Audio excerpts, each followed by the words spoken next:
ఇక మనం next assembly ఎలక్షన్లలో తెలంగాణలో కావచ్చు, ఏపీలో కావచ్చు, రెండు రాష్ట్రాల్లో నియోజకవర్గాలు పెరుగుతాయి. తెలంగాణలో ప్రస్తుతం ఉన్నటువంటి 119, 150 ప్లస్ అవుతాయి. ఏపీలో కూడా చాలా పెరుగుతాయని చాలా రోజుల నుంచి అయితే అనుకుంటున్నారు. ఎందుకంటే మరి పునర్విభజన చట్టం ప్రకారం నెక్స్ట్ ఎలక్షన్లకు అంటే జనాభా లెక్కలు పూర్తయిన తర్వాత కొత్త నియోజకవర్గాలను అయితే ఏర్పాటు చేయాలి. మరి అందరూ కూడా అదే ఆశతో ఉన్నారు. నెక్స్ట్ ఎలక్షన్లకు లేడీ రిజర్వేషన్లు వస్తాయి 33%.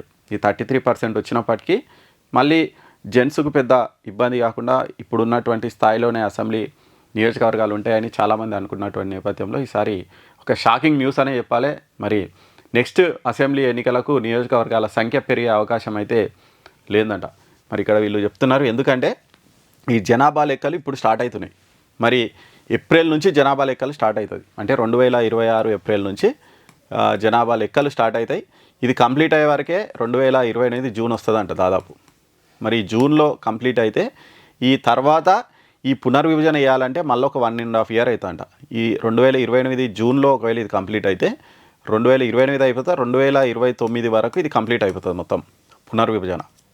కాబట్టి ఈ నెక్స్ట్ ఎలక్షన్లకు అసెంబ్లీ నియోజకవర్గాల సంఖ్య పెరిగే అవకాశం లేదు. చాలా తక్కువ సంఖ్యలో, అంటే ఛాన్స్ అయితే చాలా తక్కువని వీళ్ళు చెప్తున్నారు. ఒకవేళ మరి ఒక దేశం ఒకే ఎన్నికలు అనేటువంటి వన్ నేషన్ వన్ ఎలక్షన్ అనేటువంటిది ఒకటి ఉంది కదా, మరి ఒకవేళ అది గనక చేస్తే మరి ఎట్లా చేస్తారనేది చూడాలి. మరి నియోజకవర్గాలను పెంచనీకే ఎలక్షన్లను పోస్ట్ పోన్ చేస్తారా, లేకుంటే ఈ 1.5 yearలో కంప్లీట్ అయ్యేది ఒక 6 months టైం ఫ్రేమ్ పెట్టి ఏమైనా కంప్లీట్ చేస్తారా, ఎట్లా చేస్తారనేది చూడాలి. ఏదేమైనప్పటికీ తెలంగాణలో అసెంబ్లీ కంప్లీట్ అయ్యేది ఎప్పుడంటే 2028 డిసెంబర్లో 2028 డిసెంబర్లో 5 ఏళ్ళు పూర్తవుతాయి తెలంగాణ అసెంబ్లీకి.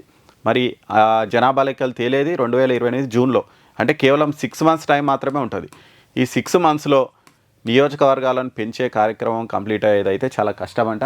ఎందుకంటే దానికే 1.5 year పట్టే అవకాశం ఉన్నటువంటి నేపథ్యంలో నెక్స్ట్ ఎలక్షన్లకు పాత నియోజకవర్గాలతోనే ఎలక్షన్లకు వెళ్ళేటువంటి అవకాశం ఎక్కువ ఉంది అని వీళ్ళైతే చెప్తున్నారు.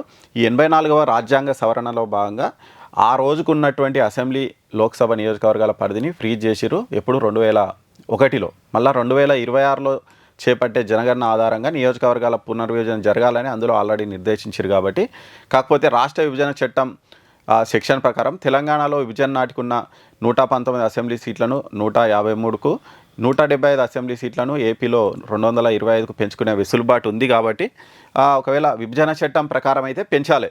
కానీ జనాభా లెక్కలు తేలలే కాబట్టి మరి విభజన చట్టాన్ని చూస్తారా, జనాభా లెక్కలను చూస్తారా అనేది చూడాలి. మొత్తానికి ఏ రకంగా చూసినా జనాభా లెక్కలు చాలా ఇంపార్టెంట్ కాబట్టి ఆ జనాభా లెక్కలు తేలినాకనే అసెంబ్లీ నియోజకవర్గాల సంఖ్యను పెరిగే అవకాశం అయితే ఉంది. కాకపోతే అది ఇప్పుడు అంటే చాలామందికి షాక్ అని చెప్పొచ్చు. ఆల్రెడీ చాలామంది ప్రిపేర్ అయ్యారు. నెక్స్ట్ ఎలక్షన్ల వరకు ఇంకొక 30-40 పెరుగుతాయి కాబట్టి మాకు పోటీ చేసే ఛాన్స్ ఎక్కువ ఉంటుంది అని చాలామంది ఆల్రెడీ గ్రౌండ్లో కూడా వర్క్ చేస్తున్నటువంటి నేపథ్యంలో వాళ్ళకైతే ఇది షాక్ అనే చెప్పాలి.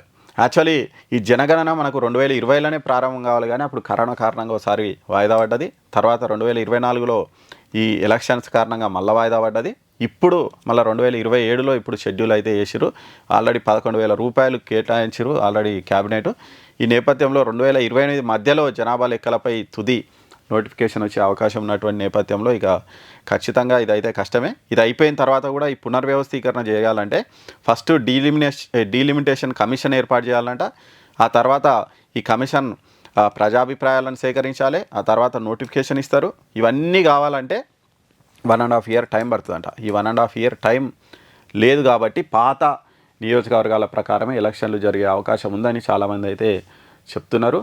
ఇప్పుడు వచ్చినటువంటి న్యూస్ కూడా అదే ఉంది. కాబట్టి మరి ఏం చేస్తారనేది చూడాలి. ఒకవేళ వన్ నేషన్ వన్ ఎలక్షన్ వస్తే మాత్రం మరి వీళ్ళు కొంచెం ఇది ప్రక్రియను కొంచెం ఫాస్ట్గా కంప్లీట్ చేసి ఎలక్షన్లకు పోయే అవకాశం ఉంది. ఎందుకంటే వన్ నేషన్ వన్ ఎలక్షన్ వస్తే 2029 మేలో ఎలక్షన్స్ జరగాల్సి ఉంటుంది.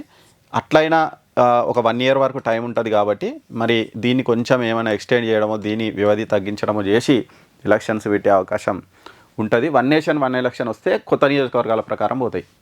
ఒకవేళ అది కనుక లేకుండా ఇక ఎప్పుడు ఈ పద్ధతిలోనే ఎలక్షన్లు జరిగితే అయితే తెలంగాణలో పాత నియోజకవర్గాల ప్రకారం ఎలక్షన్లు జరిగే అవకాశం అయితే మనకు ఉంది.